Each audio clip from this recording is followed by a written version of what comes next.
Assalamualaikum warahmatullahi wabarakatuh. Kami dari kelompok 6 atau kelompok terakhir ingin mempresentasikan hasil diskusi kelompok kami tentang masalah korupsi. Dan untuk teman-teman semuanya yang ingin bertanya, silakan bertanya. Dan inilah presentasi dari kelompok kami. Apa itu korupsi?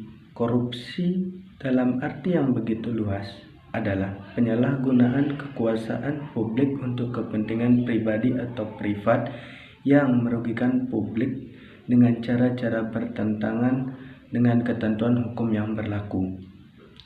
Definisi ini merupakan konsensus yang paling banyak dibicarakan oleh pakar di bidang anti korupsi. Walau demikian, definisi ini belum sempurna meski cukup membantu dalam membatasi pembicaraan tentang korupsi.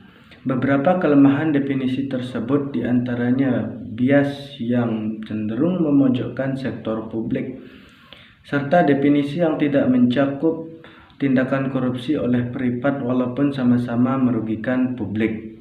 Korupsi terjadi jika tiga hal terpenuhi, yaitu 1.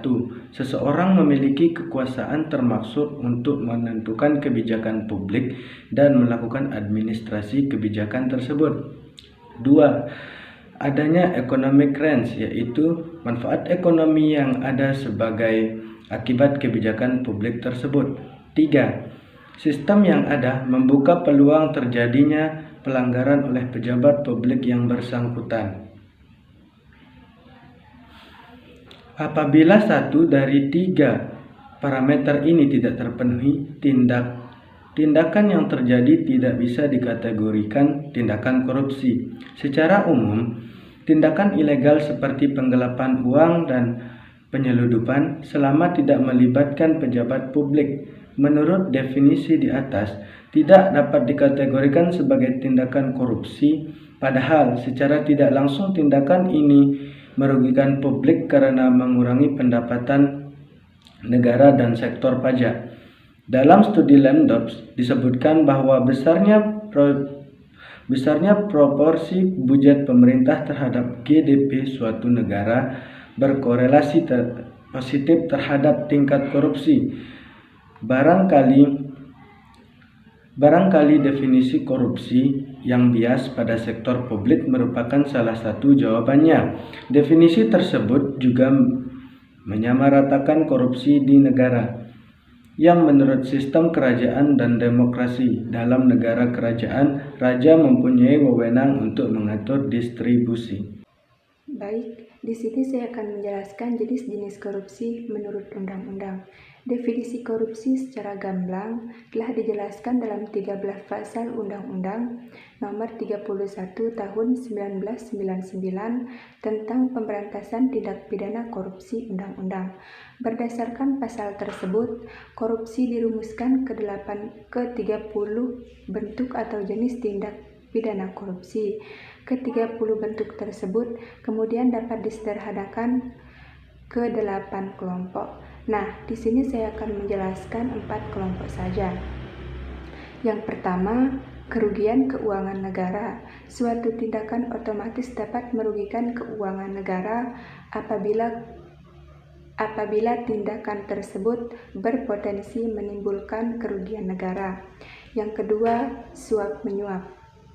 Memberi atau menjanjikan sesuatu kepada pegawai atau penyelenggaraan negara dengan maksud supaya pegawai tersebut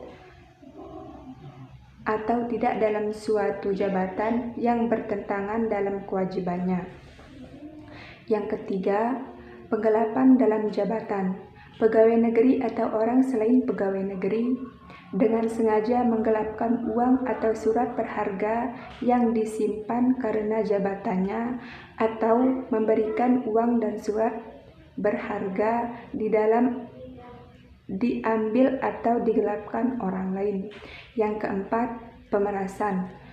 Dengan menyalahgunakan kekuasaan memaksa atau menerima pembayaran dengan potongan untuk mengerjakan sesuatu bagi dirinya sendiri.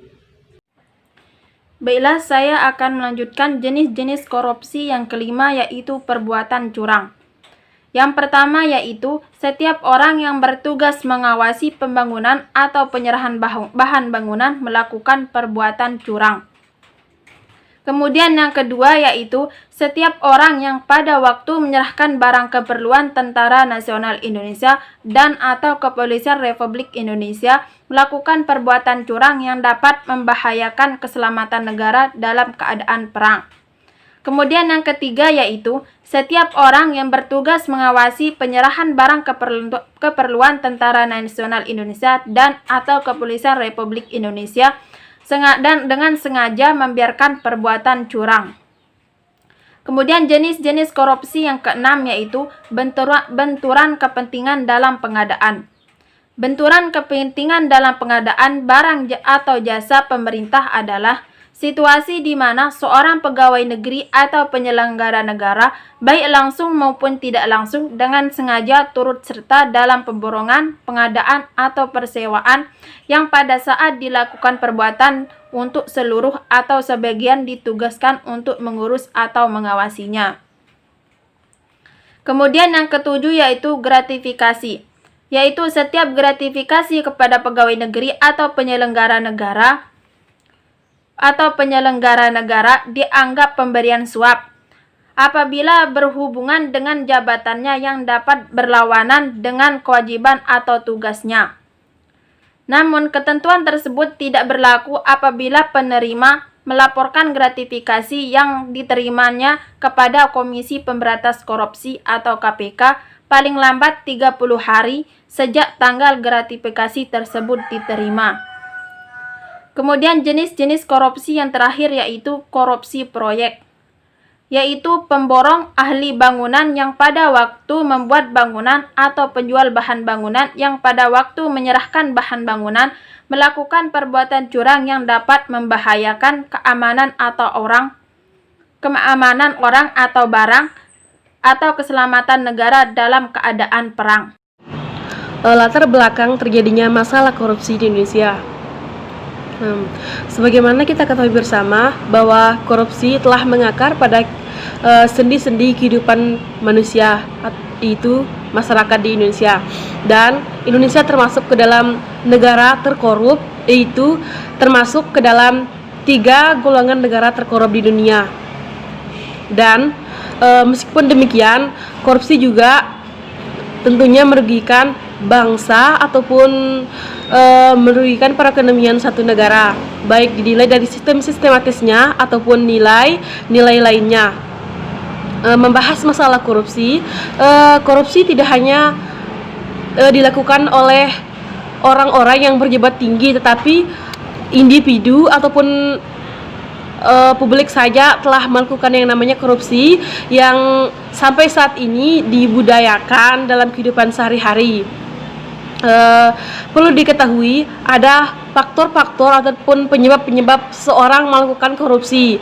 Yang pertama ialah faktor internal, yaitu faktor diri ataupun keinginan. Yang kedua ialah tamak dan merasa tidak puas dengan segala sesuatu yang dimiliki.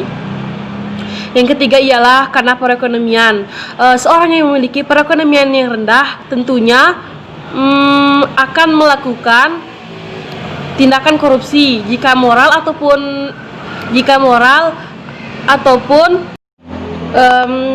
bisa dikatakan dengan moral yang kurang kuat. Selanjutnya, adanya sikap konsumtif dalam diri, yaitu sikap berpoya-poya, dan sikap konsumtif ini mendorong seorang untuk melakukan korupsi ketika pendapatannya tidak sesuai dengan keinginannya. Selanjutnya ialah faktor sosial serta faktor lingkungan yang mendorongnya untuk melakukan korupsi. Dan yang lebih utama dari segala penyebab faktor-faktor korupsi adalah kurangnya perekonomian pada diri seorang sehingga mendorongnya untuk melakukan tindakan korupsi. Fase pengaturan, pencegahan, dan pemberantasan korupsi di Indonesia. Sebagaimana kita ketahui bersama bahwa tentunya korupsi berdampak negatif ataupun merugikan perekonomian suatu negara, dan korbannya pun berimbas sangat luar biasa. Kemudian, dalam sejarah ketatanegaraan Indonesia telah diatur sebuah KUHP, yaitu Kitab Khusus ataupun Kitab Undang-Undang Khusus Pidana. Di dalam kitab tersebut dinyatakan bahwa orang-orang yang melawan hukum dalam artian memperkaya diri sendiri, memperkaya orang lain, dan merugikan perekonomian satu negara, maka dia dipenjara selama kurun waktu seumur hidup dan minimal penjara 4 tahun. Ini KUHP tersebut ditetapkan berdasarkan Undang-Undang Nomor 1 Tahun 1946, Undang-Undang Nomor 7 Tahun 1978, dan perkembangan modus korupsi telah merebak dengan besarnya, sehingga KUHP pun tidak berfungsi ataupun nilai-nilai dan norma-normanya tidak dapat mengatasi tindakan-tindakan korupsi. Kemudian, mengatasi hal tersebut, pemerintah menetapkan sebuah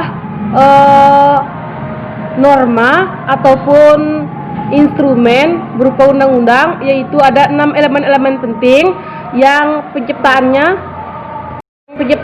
di luar KUHP tersendiri.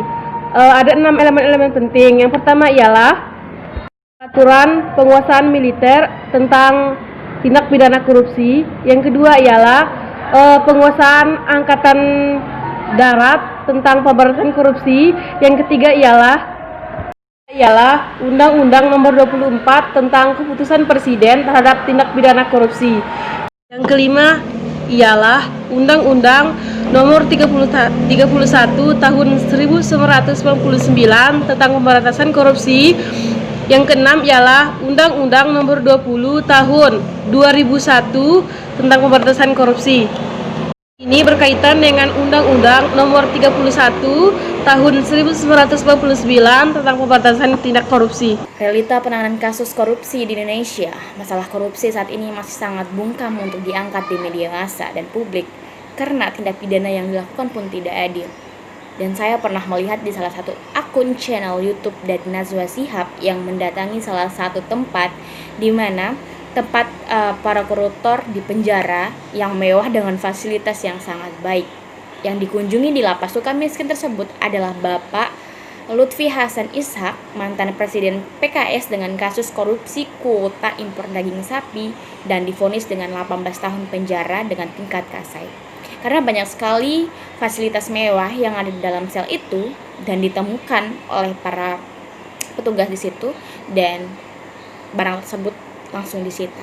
Baik, tindakan seperti ini mungkin harus benar-benar diberikan sanksi dan hukuman yang tegas serta peraturan yang membuat para pejabat tinggi ada rasa takut untuk melakukan hal tersebut. Jika diberikan sel yang seperti itu dengan kualitas yang luar biasa, kualitas yang lengkap seperti televisi, alat olahraga, dan kulkas, para pejabat tinggi tidak akan takut walaupun seberapa lama pun divonis.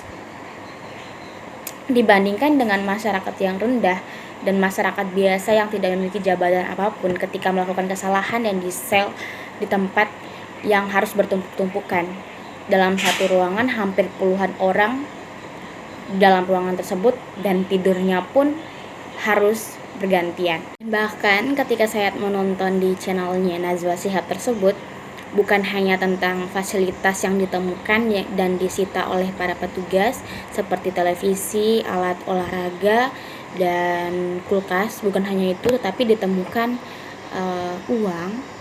Mungkin di situ uang untuk membayar atau membeli fasilitas-fasilitas yang lain yang diperlukan. Baik, di sini saya akan menjelaskan hambatan pemberantasan korupsi. Upaya melakukan pemberantasan korupsi bukanlah hal yang mudah, meskipun sudah dilakukan berbagai upaya untuk memberantas korupsi, tetapi masih terdapat beberapa hambatan dalam pemberantasan korupsi. Operasi tangkap tangan atau OTT sering dilakukan oleh KPK. Tuntutan dan putusan yang dijatuhkan oleh penegak hukum juga sudah cukup keras, namun korupsi masih tetap saja dilakukan. Bahkan ada pendapat yang menyatakan bahwa yang kena OTT adalah orang yang sial atau apes. Hambatan dalam pemberantasan korupsi dapat diklasifikasikan sebagai berikut, yaitu Yang pertama, hambatan struktural, yaitu hambatan yang bersumber dari praktik-praktik penyelenggaraan negara dan pemerintah yang membuat penanganan tindak pidana korupsi tidak berjalan sebagai mestinya. Yang termasuk dalam kelompok ini diantaranya yaitu egoisme sektoral dan institusional yang menjurus pada pengajuan dana sebanyak-banyaknya untuk sektor dan instansinya tanpa memperhatikan kebutuhan nasional secara keseluruhan, serta berupaya menutup-nutupi penyimpangan-penyimpangan yang terdapat di sektor dan instansi yang bersangkutan. Belum berfungsinya fungsi pengawasan secara efektif, lemahnya koordinasi antara aparat pengawasan dan aparat penegak hukum, serta lemahnya sistem pengendalian intern yang memiliki korelasi positif dengan berbagai penyimpangan dan inefisiensi dalam pengelolaan kekayaan negara dan rendahnya kualitas pelayanan publik. Dua hambatan kultural, yaitu hambatan yang bersumber dari kebiasaan negatif yang berkembang di masyarakat. Yang termasuk dalam kelompok ini diantaranya yaitu masih adanya sikap sungkan dan toleran di antara aparatur pemerintah yang dapat menghambat penanganan tindak pidana korupsi. Kurang terbukanya pimpinan instansi sehingga sering terkesan toleran dan melindungi pelaku korupsi, campur tangan eksekutif, legislatif, dan yudikatif dalam penanganan tindak pidana korupsi. Rendahnya komitmen untuk menangani korupsi secara tegas dan tuntas, serta sikap permisif atau masa bodoh sebagian besar masyarakat terhadap upaya pemberantasan korupsi. Yang ketiga, hambatan instrumental, yaitu hambatan yang bersumber dari kurangnya instrumen pendukung dalam bentuk peraturan perundang-undangan yang membuat penanganan tindak pidana korupsi tidak berjalan sebagai mestinya. Yang termasuk dalam kelompok ini diantaranya masih terdapat peraturan perundang-undangan yang tumpang tindih sehingga menimbulkan tindakan koruptif berupa penggelabungan dana di lingkungan instansi pemerintah. Belum adanya single identification number atau suatu identifikasi yang berlaku untuk semua keperluan masyarakat seperti SIM, pajak, bank, dan lain-lain, yang mampu mengurangi peluang penyalahgunaan oleh setiap anggota masyarakat. Lemahnya penegakan hukum penanganan korupsi serta sulitnya pembuktian terhadap tindak pidana korupsi. Dan yang keempat yaitu hambatan manajemen. Hambatan manajemen bersumber dari diabaikannya atau tidak diterapkannya prinsip-prinsip manajemen yang baik atau komitmen yang tinggi dilaksanakan secara adil, transparan, dan akuntabel, yang membuat penanganan tindak pidana korupsi tidak berjalan sebagai mestinya. Yang termasuk dalam kelompok ini diantaranya kurang komitmennya manajemen atau pemerintah dalam menindaklanjuti hasil pengawasan, lemahnya koordinasi baik di antara aparat pengawasan maupun antara aparat penegak hukum, kurangnya dukungan teknologi informasi dalam penyelenggaraan. Sekian, Assalamualaikum warahmatullahi wabarakatuh. Tidak berjalan sebagai mestinya. Yang termasuk dalam kelompok ini diantaranya masih terdapat peraturan perundang-undangan yang tumpang tindih sehingga menimbulkan tindakan koruptif berupa penggelabungan dana di lingkungan instansi pemerintah. Belum adanya single identification number atau suatu identifikasi yang berlaku untuk semua keperluan masyarakat seperti SIM, pajak, bank, dan lain-lain, yang mampu mengurangi peluang penyalahgunaan oleh setiap anggota masyarakat. Lemahnya penegakan hukum penanganan korupsi serta sulitnya pembuktian terhadap tindak pidana korupsi. Dan yang keempat yaitu hambatan manajemen.